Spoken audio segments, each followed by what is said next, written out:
I thought I was being a good husband by handling everything. The bills, the maintenance, our entire life. Until that night when my wife's eyes flashed with a fury I'd never seen before. "I don't need you making decisions for me, James. I'm not your property." Those words changed everything. So I did what any red-blooded American man would do. I backed off completely. Completely. I thought our marriage was solid as the buildings I engineered. I was dead wrong. And the cost of this lesson might be the one woman I can't live without. My name is James Cooper. I'm 42 years old, and I've been a structural engineer at Westfield Construction for almost 15 years now. I take pride in what I do. Designing buildings that will stand the test of time requires precision, attention to detail, and a methodical approach to problem solving. That mindset doesn't just disappear when I clock out. It follows me home, shapes how I handle everything from my finances to my marriage. Olivia and I met at a friend's gallery opening 7 years ago.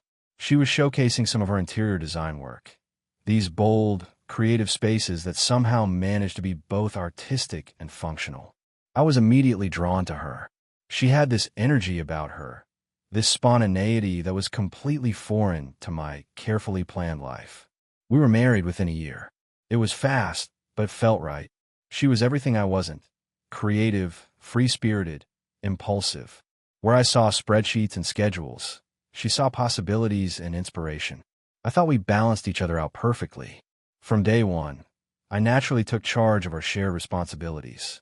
It wasn't something we discussed. It just happened. Bills needed to be paid on time, so I set up automatic payments and reminders. The house needed maintenance, so I kept a detailed schedule of when to change air filters, check smoke detectors, service the HVAC system. When something broke, I either fixed it myself or had the right professional on speed dial. It wasn't that Olivia couldn't handle these things. She just approached life differently. Her mind was constantly buzzing with design concepts and client visions. She'd get so wrapped up in her projects that everything else faded into the background. I didn't mind picking up the slack. In fact, I liked feeling needed, like I was contributing something valuable to our partnership beyond just bringing home a paycheck. My college buddy Mark warned me once. We were having beers in my garage while I was changing the oil in Olivia's car. "You're setting a dangerous precedent, man," he said, wiping his hands on a shop rag. "You keep doing everything for her, and pretty soon she'll expect it. Then she'll resent you for it." I laughed it off. "That's ridiculous. I'm just being a good husband." But as months turned into years, I started noticing little things. She'd forget to pick up prescriptions, miss dentist appointments, leave her car running on fumes until the warning light came on. At first, I just quietly handled them, thinking I was being helpful. Then I started reminding her, gentle nudges that I thought were supportive. "Hey, did you remember call that client back? You mentioned it was important. The gallery event is tomorrow at 7, right? Do you want to pick up your dress from the dry cleaners? I noticed your laptop's acting up. Want me to take a look at it tonight?"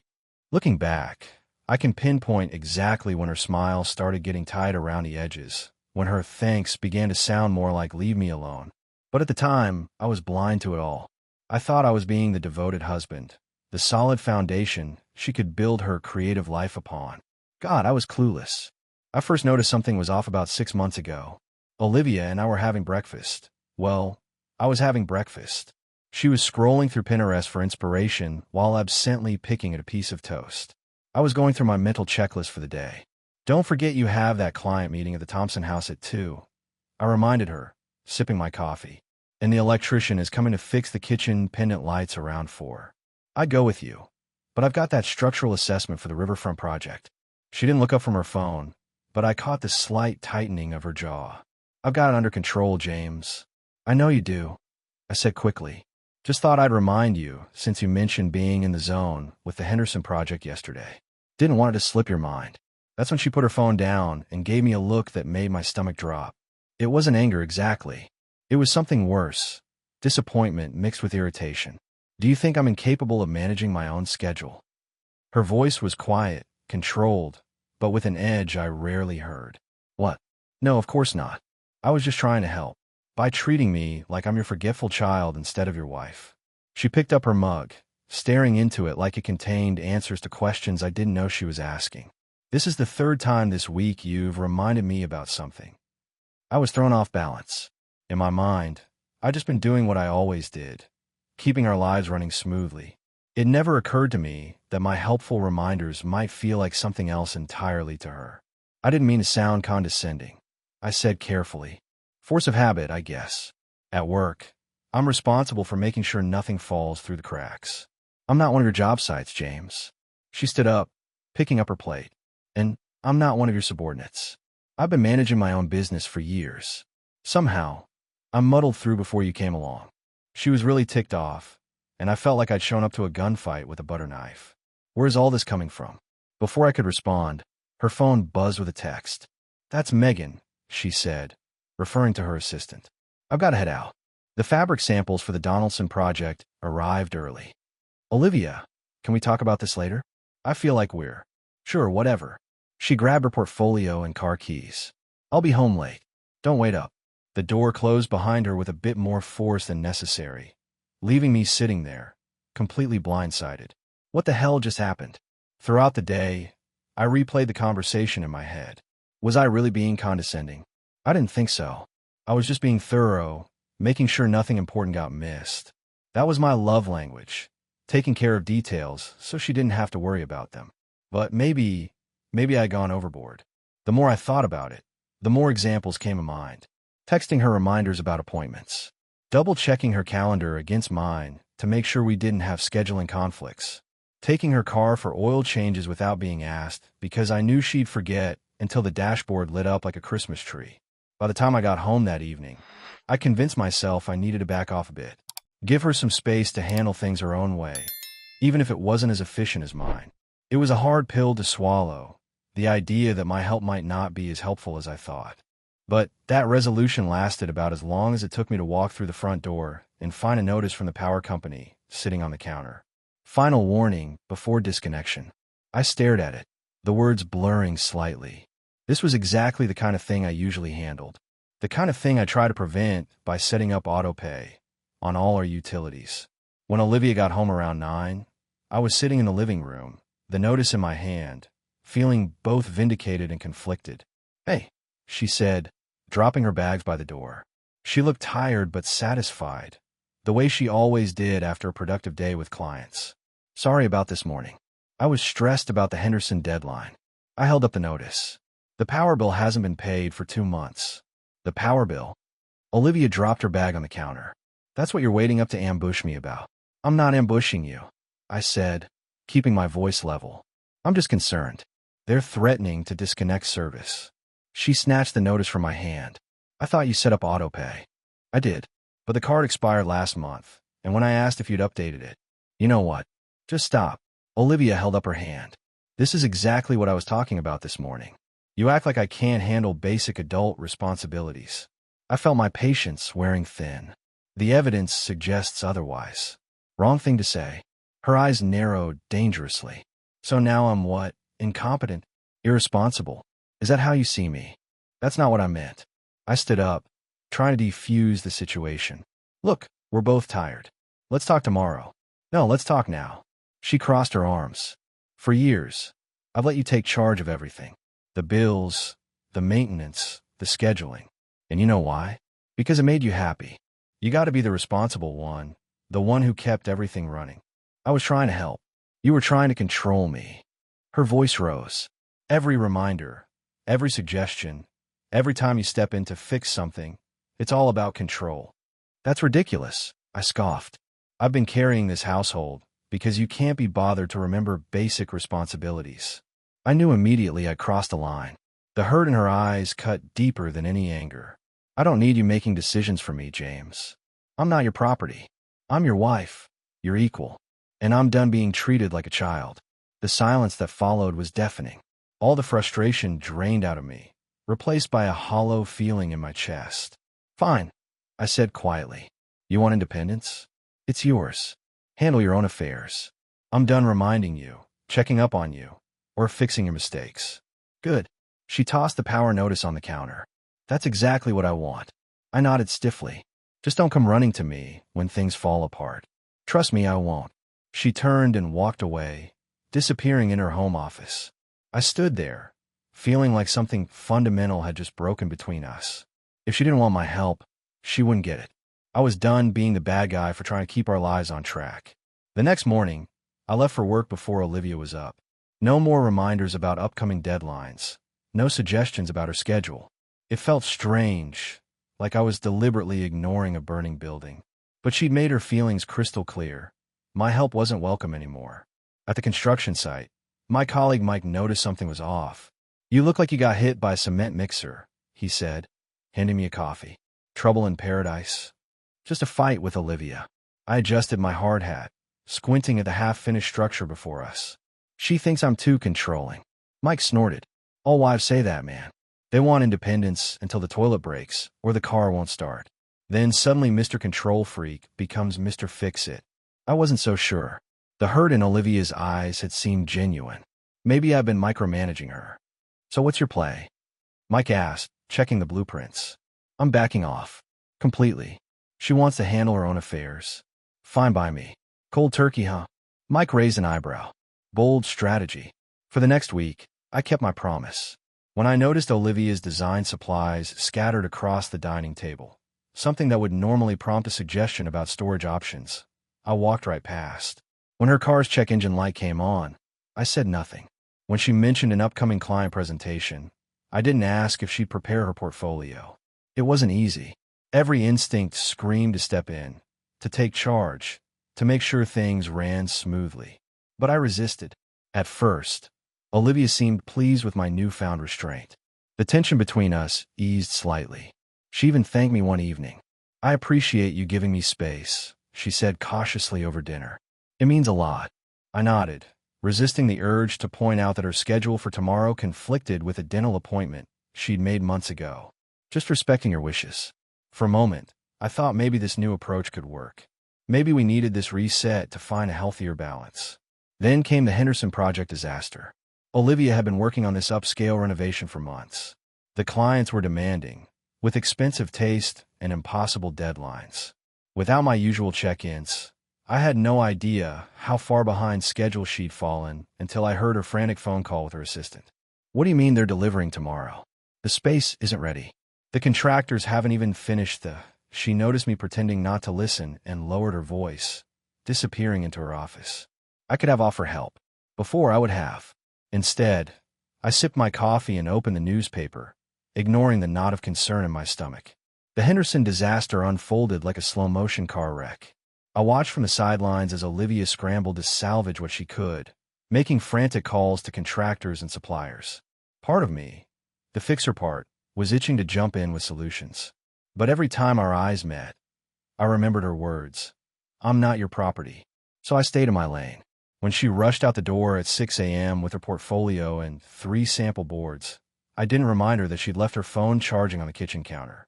When she called from her assistant's phone 2 hours later, I simply said, "On the counter," and hung up. That evening, she stumbled through the door, looking like she'd been through a war zone. Her normally perfect hair was disheveled, mascara smudged beneath her eyes. "Bad day?" I asked, casually flipping through a construction magazine. "They fired me." Her voice was hollow as she collapsed onto the sofa. "The Hendersons. They're going with another designer." Despite everything, my heart sank for her. What happened? Everything that could go wrong did. She kicked off her heels. The tile delivery was incomplete. The custom cabinets were the wrong finish. And to top it all off, I completely blanked on the final budget presentation because I left my notes at home. She laughed bitterly. Mrs. Henderson said I was disappointingly unprofessional. The old me would have rushed to console her, to help her figure out next steps. The new me just nodded sympathetically. "That's rough." Her eyes narrowed slightly. "That's it. That's rough." I shrugged. "What do you want me to say? You made it clear you don't want my input. So this is payback." She sat up straighter. "I asked for a little independence, and you completely check out." "I'm respecting your wishes," I replied evenly. "You wanted to handle things yourself. This is me letting you." There's a difference between not micromanaging me and not caring at all. I set down my magazine. "Is there?" Because when I showed concern about the power bill, you accused me of treating you like property. We stared at each other across what felt like a widening chasm. I could see the wheels turning in her mind as she realized this new dynamic wasn't quite what she'd expected. Finally, she stood up. "I need a shower. And wine. Lots of wine." As she walked away, I fought the urge to tell her that we were out of her favorite Chardonnay. Let her discover that for herself. Later that night, I found her at the kitchen table, surrounded by papers, client contracts, invoices, her appointment calendar. She looked up when I entered, exhaustion written across her face. The Hendersons were 20% of my income, she said quietly. And they've already told the Wilsons and Montgomerys about what happened. High-end design was a small world. Word traveled fast. You'll bounce back, I offered, the closest I'd come to encouragement in days. She nodded absently, returning to her papers. As I headed upstairs, I heard a soft curse followed by the sound of paper scattering. Despite everything, I almost turned back. Almost. The Henderson fallout was just the beginning. Over the next 2 weeks, I watched Olivia's carefully constructed professional life start to unravel. 3 more clients called to postpone their projects. Industry code for "we're going with someone else." Her assistant Megan quit, claiming the work environment had become too chaotic. Supply orders arrived late or incorrect because Olivia kept missing confirmation deadlines. It was like watching someone trying to juggle while riding a unicycle. Impressive determination, but painful to witness. One evening, I came home to find her surrounded by fabric samples, tears of frustration streaming down her face as she tried to match swatches that had lost their labels. "Need help?" I offered, the words slipping out before I could stop them. She looked up, mascara smudged beneath her eyes. "What I need is a time machine. I've spent 3 hours trying to recreate an order that the supplier lost because I forgot to confirm it." She tossed a sample aside. "But sure, jump in now that everything's already FUBAR." I hesitated, then walked past her to the kitchen. This was her mess to clean up. Later, as we ate takeout in silence, my phone buzzed with a text from Mike. "Congrats on the West Side project. Cooper does it again." I'd landed a major contract at work, something I would normally have celebrated with Olivia. Now, I simply put my phone away without mentioning it. "Good news?" she asked, noticing my brief smile. "Just work stuff," I replied vaguely. Her eyes narrowed. "We used to share work stuff. We used to share a lot of things." I stabbed at my lo mein. Things change. The silence that followed was deafening. Finally, she set down her fork. "What happened to us, James? When did we become strangers?" The question caught me off guard. "We're not strangers. We're just respecting boundaries." She laughed bitterly. "Is that what this is? Because it feels like punishment." "I'm giving you exactly what you asked for," I reminded her. "Independence. Space to handle things your way. I asked you not to micromanage me, not to abandon me completely." Her voice rose. "There's a difference between treating someone like property and being a partner. And where exactly is that line?" I challenged. "Because every time I try to help, you acted like I was trying to control you." She opened her mouth to respond, then closed it again. For the first time in weeks, I saw something besides frustration in her eyes: uncertainty. The next morning, I found a certified letter on her doorstep. Olivia had missed a tax filing deadline for her business. The penalty was substantial. I left the unopened letter on her desk and headed to work. By the time I returned that evening, the apartment was dark except for a single lamp in the living room. Olivia sat on the couch, still in her work clothes, staring at nothing in particular. "I might lose my business," she said without preamble. "The tax penalty, combined with the client losses. I don't know if I can recover." I sat across from her, maintaining my emotional distance despite the urge to comfort her.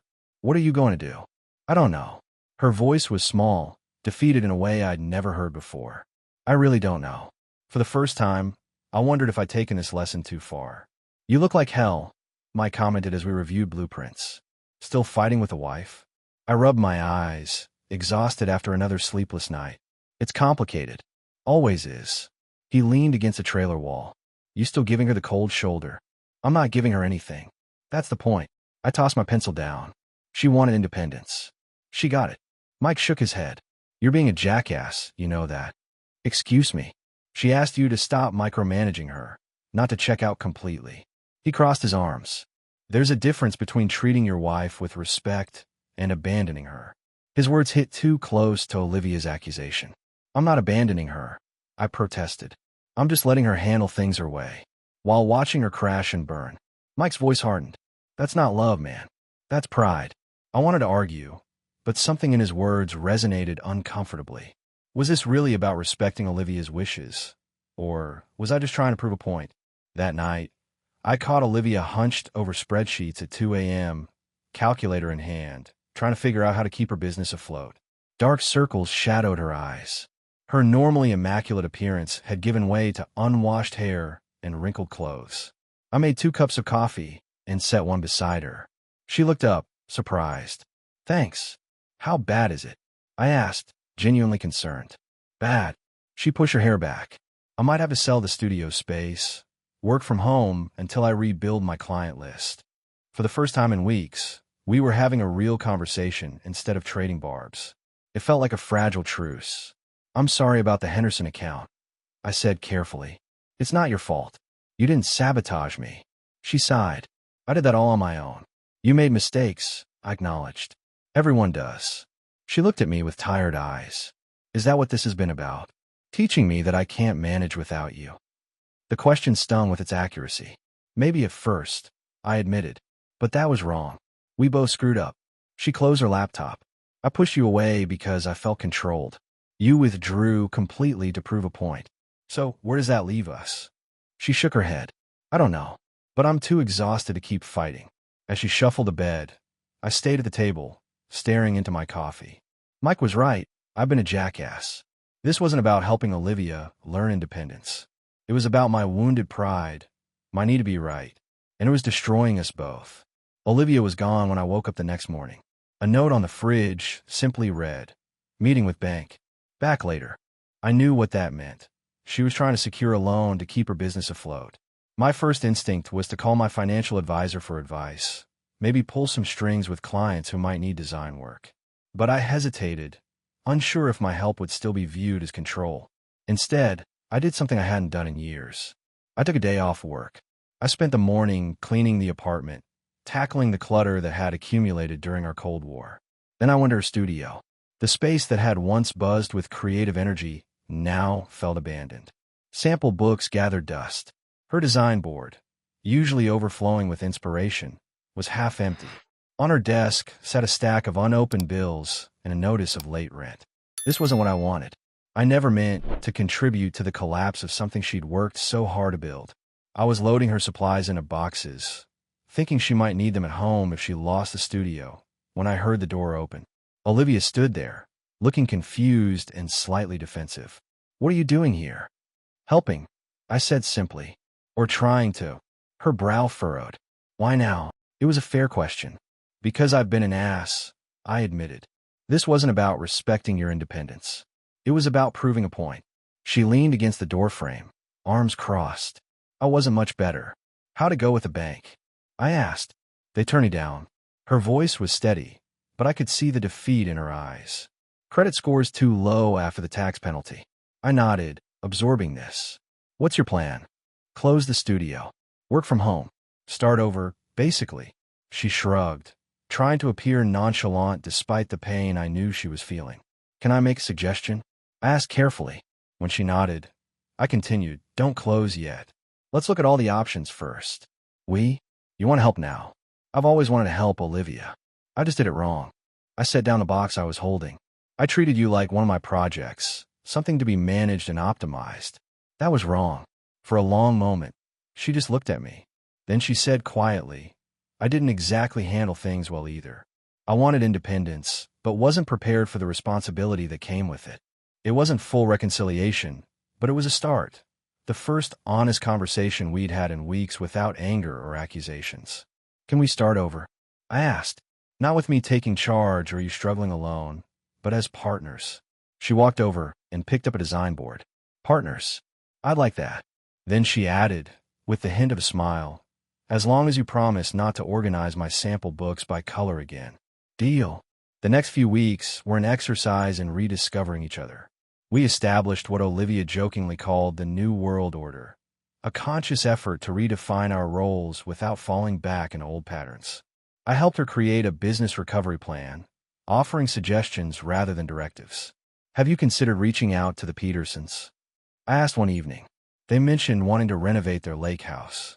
"That's actually not a bad idea," she admitted, making a note. "But I don't want to seem desperate. It's not desperate to follow up with potential clients, I pointed out. It's good business. She nodded, considering. I'll give them a call tomorrow. This was new territory for us. Me offering advice without insisting, her considering it without defensiveness. Small steps, but significant ones. For her part, Olivia started taking more initiative with household management. She set up her own reminders for bills and appointments. She asked questions about our finances instead of leaving everything to me. When something needed fixing, she either handled it herself or explicitly asked for my help. The kitchen faucet is leaking, she said one Saturday. Want to take a look? Or should I call a plumber? I'll check it out, I offered. But I'm not sure I can fix it. Plumbing's not really my thing. Mine either. She smiled. Let's look at it together. Maybe between the two of us, we can figure it out. We couldn't, as it turned out, but the attempt was what mattered. Working as a team instead of dividing responsibilities into separate domains. The road wasn't always smooth. Old habits died hard. Sometimes I catch myself about to issue a reminder or suggestion and have to pause, reconsidering my approach. Sometimes she'd bristle at a perfectly innocent question, anticipating control where none was intended. Sorry, she'd say, catching herself. Knee-jerk reaction. One evening, as we sat on the balcony sharing a bottle of wine, Olivia looked at me thoughtfully. You know what I realized? I never really wanted to handle everything alone. I just wanted to be treated like a capable adult. And I never wanted to control you, I admitted. I just wanted to feel valued for taking care of things. She reached for my hand. We were both right, and we were both wrong. I squeezed her fingers. Sounds like a typical marriage. Is that what we have now? A typical marriage. I shook my head. No, we have something better. We actually talk to each other now. 6 months later, Olivia and I found ourselves at another crossroads. Her business had recovered somewhat. Not back to its peak, but stable enough for her to keep the studio. My work at Westfield had ramped up with 2 major projects demanding long hours. The potential for old patterns to resurface was strong. I have to go to Chicago next week, I told her over dinner. The lakefront project needs on-site supervision. For how long? She asked, setting down her fork. At least 2 weeks, possibly 3. I watched her face carefully, trying to gauge her reaction. In the past, I would have automatically stepped in to manage everything during my absence, stocking the refrigerator, setting up automatic payments, preparing detailed instructions for any potential issues. Now I waited. I'll miss you, she said simply. Then, with a small smile, but we'll be fine. I can handle things here. I know you can. And I meant it. But is there anything you'd like me to help with before I go? She considered this. Could you show me how to reset the router if the internet goes down again? Last time it was a nightmare. Absolutely. And maybe we should create a shared document with all the household account passwords, just in case you need them. Good idea. She reached for her wine glass. See how easy that was? Me asking for specific help, you offering it without assuming I need a complete life manual. I laughed. We'd come a long way. That night, as we prepared for bed, Olivia wrapped her arms around me. Remember when I said I wasn't your property? I stiffened slightly. Hard to forget. I should have said it differently. She looked up at me. I should have said I'm your partner. Not someone to manage, but someone to collaborate with. I like that definition much better. I kissed her forehead. If you'd kept pushing, we might have broken beyond repair, she admitted. But when you backed off, even though you did it to prove a point at first, it forced us both to reconsider everything. We needed the reset, I agreed. Though I could have done without the power shutoff and the Henderson disaster. Battle scars. She shrugged. They remind us what we fought for.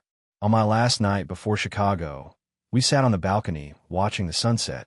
Olivia's phone buzzed with a calendar reminder. James, Chicago tomorrow, 8 a.m. flight. You set a reminder for my trip? I asked, surprised. Partner, remember? She smiled. Your important stuff is my important stuff too. Looking at her in the fading light, I felt something I hadn't experienced in years. Complete trust. Not control, not responsibility, just partnership in its purest form. I love you, I said simply. I know. She squeezed my hand. And not because you manage my life, but because you chose to stop when I needed you to.